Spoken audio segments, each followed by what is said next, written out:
Hello दोस्तों, राधे राधे। आप सब कैसे हैं? आशा करती हूँ आप सब बहुत अच्छे होंगे, मज़े में होंगे। आप सभी का बहुत बहुत स्वागत है हमारे न्यू ब्लॉग में।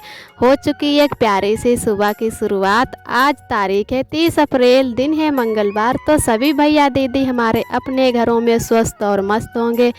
ईश्वर से मेरी यही प्रार्थना है कि अपने जीवन में यूं ही आगे बढ़ते रहें और तरक्की करते रहें। आप सभी के आशीर्वाद से मैं भी ठीक हूँ।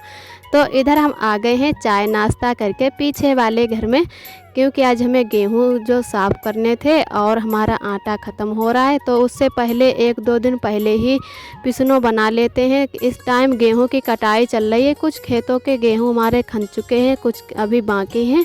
तो टाइम से पापा हैं जो पिसनो नहीं ले जाए पाएंगे, तो हमारा एकदम आटा कहीं चुक गया तो दिक्कत होगी। उसकी वजह से 2-4 दिन पहले ही बना लेते हैं। तो अम्मा हमारे खेत पर नहीं गई थी और सभी लोग उधर गए थे खेत पर। तो मैंने तब तक इधर पिसनो बना लिया। उस दिन हमारी दीदी ने कमेंट किया था कि पंखे से बना लिया करो तो थोड़ा जल्दी हो जाए, और जैसे सूप से फटको तो थोड़े थोड़े करके फटकने होते हैं गेहूं, और काफ़ी टाइम भी लग जाता है। जैसे आधी बोरी तो बनाना ही होता है, क्योंकि जानवरों को भी डाला जाता है आटा, तो उसकी वजह से जल्दी ही आटा हमारा ख़त्म हो जाता है। तो हम और अम्मा पीछे वाले घर में आ गए दोनों लोग, और गेहूं निकाल के, थोड़े गेहूं भी हमारे पुराने थे और कुछ गेहूं नए वाले मिला लिए एक ही में।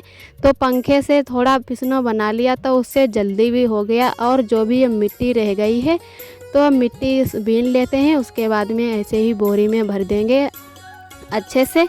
तो उधर हमारा तेल भी ख़त्म हो रहा था, तो घानी भी मतलब फटकनी थी। तो काली वाली यहाँ पर सरसों की जाती है, और हमारे यहाँ पर पीली वाली सरसों होती है। लेकिन यहाँ पर पीली सरसों नहीं होती है, भूड ज़मीन में अच्छी ही नहीं होती है वो वाली सरसों। तो उसकी वजह से यहाँ पर काली वाली सरसों की जाती है। तो सरसों भी फटक कर रख देंगे, और गेहूँ और सरसों एक साथ में ही जाएगी। जैसे तेल भी हमारा एक ही साथ में आ जाएगा और टाइम की भी बचत हो जाएगी। तो उधर आरब हमारे सो रहे थे, तब तक हमारा पिसनो बन गया अच्छे से, और आरब भी आ गए हैं। तो आरब को हमारे ननद जी ने बैठाल दिया गेहूं के पास। तो मम्मी ने कहा कि अभी थोड़े और गेहूं मतलब साफ़ कर लो ताकि ज़्यादा आटा हो जाए थोड़ा। तो आरब खेलने लगे थोड़ी देर के लिए। मैंने कहा आरब को खेल लेने देते हैं, उसके बाद में ही पंखा चलाएंगे, क्योंकि आरब हैं ऐसी वैसी चीज़ों के पास जल्दी जाते हैं, जैसे पंखा पकड़ने की कोशिश करते हैं। तो बच्चों को है कि ऐसी चीज़ों से दूर ही रखो, तभी अच्छा रहता है। तो थोड़ी देर आरब को खेलने देते हैं, उसके बाद में किसी ना किसी को दे देंगे, और फिर से थोड़े गेहूँ साफ़ कर लेते हैं। फिर हमारे उधर अच्छे से गेहूं भी साफ़ हो गए थे। हम सभी लोग लग गए थे, ननद जी भी आ गई थी। तो यही सब लोग सोच रहे होंगे कि आज किस चीज़ की जोरों की तैयारी चल रही है। तो एक टाइम ही दोनों काम कर लिए सभी लोगों ने मिलके। और इधर हमारे यहाँ जो नाव लोग होते हैं, शादियों होती हैं उनके यहाँ से जो गिठरियाँ आती हैं, तो पूरे गांव में बंटवाई जाती हैं। जो भी मीठा आता है जितना जैसा, तो उसी हिसाब से सबके घर घर दे दिया जाता है। तो यहाँ पर ये पूड़ी नई तरीक़ा से बन के आई है। हर पूड़ी में कुछ ना कुछ नाम बना हुआ था, निशान। तो बहुत ही अच्छी देखने में लग रही थी। और गूना मिठाई खुरमा जो भी होता है, हर चीज़ मिलती है, और उन लोगों को आटा दे दिया जाता है जो लोग ये देने आते हैं। उसके बाद में मैंने आरब को भी नहला दिया। काफ़ी टाइम हो चुका था, लगभग 12 बज गए थे। तो आरब के लिए पानी छत पर रखाए थे गर्म होने के लिए। जो धूप में गर्म होता है पानी, उससे बच्चे को मतलब सर्दी भी नहीं लगती, सभी लोग यही बोलते हैं। तो हवा जिस दिन नहीं चलती है उस दिन मैं छत पर ही थोड़ा पानी गर्म होने के लिए रख देती हूँ। और ठंडों में तो आरब बहुत डरते थे, तो रोने लगते थे। और अब जितनी बार भी नहलाओ तो बिल्कुल रोएंगे नहीं, और अच्छे से भी नहा लेते हैं। फिर आप सभी दोस्तों को मिलते हैं शाम के 4 बजे। तो इधर हम भी नहा चुके थे, और उसके बाद में सुबह सोच रहे थे कि घर में जैसे चौका लगा देते हैं, और अच्छे से जब हमारे पूरे घर की पुताई हो जाएगी उसके बाद में लिपाई कर देंगे।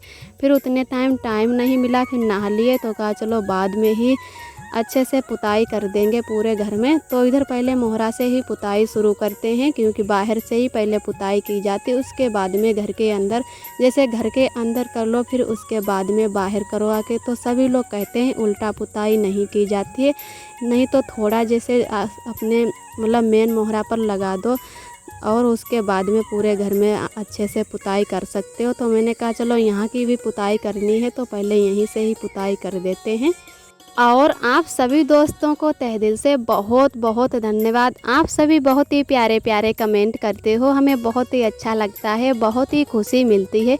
जो भी भैया दीदी हमारे चैनल पे न्यू आते हैं वो हमारा वीडियो देखते हैं और लाइक कमेंट नहीं कर पाते हैं, उनको भी तहे दिल से बहुत बहुत धन्यवाद। ऐसे ही हमारे चैनल से जुड़े रहना और अपना प्यार सपोर्ट बनाए रखना। और इधर हमारा बाहर की और पुताई अच्छे से हो चुकी है, फिर अंदर की और करने लगे हैं। तो यहाँ पर पहले मशीन भी नहीं रखी हुई थी, तो दीदी को कपड़े सिलने थे, उसकी वजह से यहाँ पर मशीन रख ली है। और आरब भी हैं कि बहुत ज़्यादा मशीन के पास ही खेलते रहते हैं, तो चोट लगने का भी डर रहता है। तो फिर से ये मशीन वहीं पर कर देंगे जहाँ पर पहले से रखी हुई थी। और यहाँ पर मैंने पुताई कर दी। अब कि 1-2 दिनों से बिल्कुल हमारे यहाँ पर पानी नहीं निकल रहा है। पूरी हमारी चौकी है जो भर जाती है, जैसे बर्तन धुलो या कुछ भी कपड़े थोड़े बहुत धुलो। तो उसकी वजह से यहाँ पर खुदाई भी करनी थी, तो पहले से हमें पता ही नहीं था, नहीं तो हम बिल्कुल यहाँ पर पुताई नहीं करते। क्योंकि पुताई करो या लिपाई कोई भी काम करो फिर ख़राब हो जाए तो दिक्कत होती है। तो मैंने कहा चलो पुताई हो गई, कोई बात नहीं। दूसरे दिन यहाँ पर फिर खुदाई हो गई है, उसका वीडियो मैंने नहीं बना पाया। हमारी जेठानी जी आप सभी को दिखाएंगे कि हमारी मेहनत बेकार चली गई। इतनी धूल मिट्टी उड़ती है कि पूछो ही मत। इस टाइम तो हफ्ते में जैसे 1-2 बार तो लिपाई पुताई होनी ही चाहिए। जैसे यहाँ पर मैंने आज पुताई कर दी है तो इसके दूसरे ही दिन लिपाई कर देंगे, नहीं तो बहुत ज़्यादा धूल मिट्टी उठेगी। और मैंने अपने कमरे में भी अभी नहीं पुताई की है, क्योंकि वहाँ पर पुताई करते और लिपाई करते बनता ही नहीं, बिल्कुल कम बीच है। तो सामने सामने ही अच्छे से लिपाई पुताई कर देंगे। काफ़ी दिनों से कमरे में भी नहीं लिपाई पुताई की है। और ज़्यादा बीच हो तो थोड़ा जल्दी जल्दी कर दिया करेंगे भी, कम बीच की वजह से वहाँ पर पुताई और जैसे लिपाई करते भी नहीं बनता है।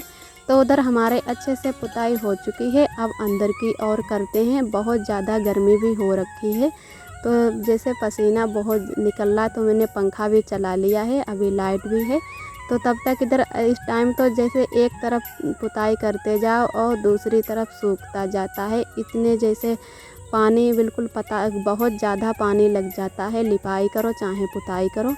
और एक दोस्त ने हमारे कमेंट किया है कि दीदी आप सूट पहना करो, बहुत ही अच्छी लगती हो, और सूट पहनकर लिपाई या पुताई का ब्लॉग बनाओ। तो जी भैया, हम सूट पहनकर लिपाई पुताई का ब्लॉग, जैसे सूट पहनते ही नहीं हैं। और अब की तो अब लिपाई पुताई हमारे यहाँ पर हो चुकी है। अगली बार जब भी हम लिपाई या पुताई करेंगे तो ज़रूर सूट पहन लेंगे। अभी हमारा बेटा छोटा है, उसकी वजह से हम सूट नहीं पहनते हैं, और नहीं तो हमारे यहाँ पर कोई मना नहीं करता। चाहे सूट पहनो चाहे साड़ी पहनो, कुछ भी पहनो, बस अच्छे से कपड़े पहने हुए चाहिए। और हमें लोगों को बाहर भी जाना होता है लेटरिन करने, हमारे बगिया को। अगर जैसे घर में रहो तो चाहे कोई भी कपड़े पहन लो, कोई दिक्कत ही नहीं होती है। लेकिन हम लोगों को कुछ काम बाहर के भी देखने होते हैं, तो अच्छा नहीं लगता है। जैसे बहुएं जो होती हैं वो साड़ी में ही अच्छी लगती हैं, या तो अपने मायके में हो, नहीं तो कहीं बाहर हो, तो सूट चाहे कैसे भी कपड़े पहन लो चल जाता है। तो इधर हम पुताई भी कर लेते हैं, क्योंकि हमारे आरब भी रो रहे थे, तो काफ़ी टाइम लग गया है पुताई करते हुए, और उसकी वजह से जल्दी जल्दी से कर लेते हैं पुताई, फिर आरब को ले लेते हैं।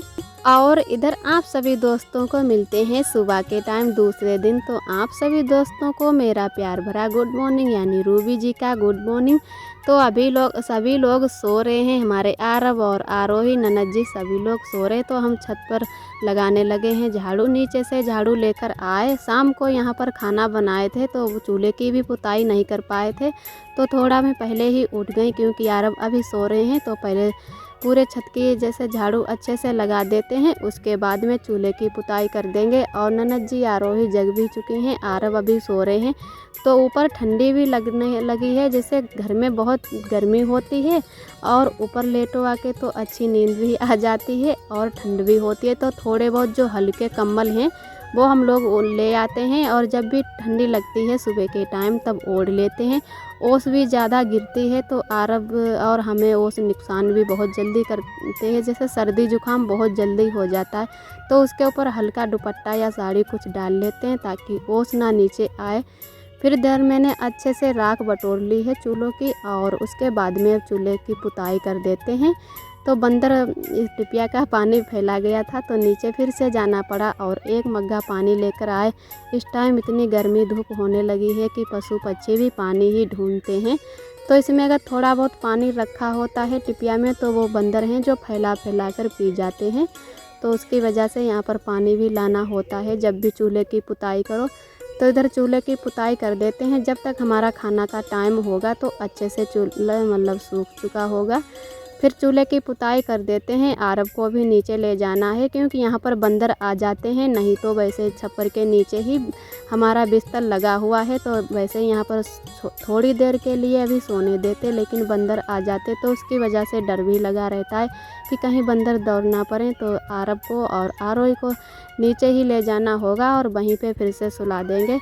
तो इधर फिर हम आ गए हैं नीचे और आरब को अभी नहीं लाए हैं क्योंकि यहाँ पर झाड़ू पहले लगा लेते हैं, फिर उसके बाद में चारपाई डाल के आरब का छोटा वाला बिछोना बिछा देंगे, तभी आरब को नीचे उतार के लाएंगे।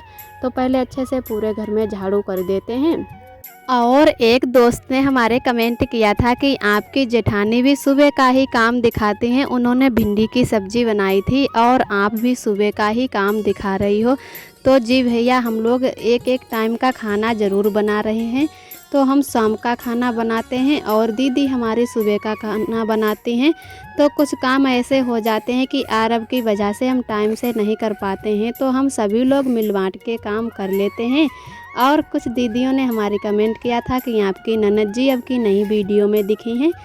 तो वो इस टाइम जैसे गेहूं की खंदाई चल रही है, खेतों में ज़्यादा काम है तो वहाँ पर भी चली जाती हैं कभी कभी, और नहीं तो उनकी आँख में दिक्कत रहती है, उसकी वजह से हम लोग काम को नहीं कहते। कुछ काम हल्के फुल्के होते हैं सो करवा लेते हैं, नहीं तो चूल्हे के पास नहीं बैठाते हैं। और जो जैसे ऐसा काम नहीं करती हैं जिससे मतलब पसीना निकले और उनकी आंखों में जाए, तो उसकी वजह से इस टाइम ननद जी को काम करने से थोड़ा मना कर दिया है।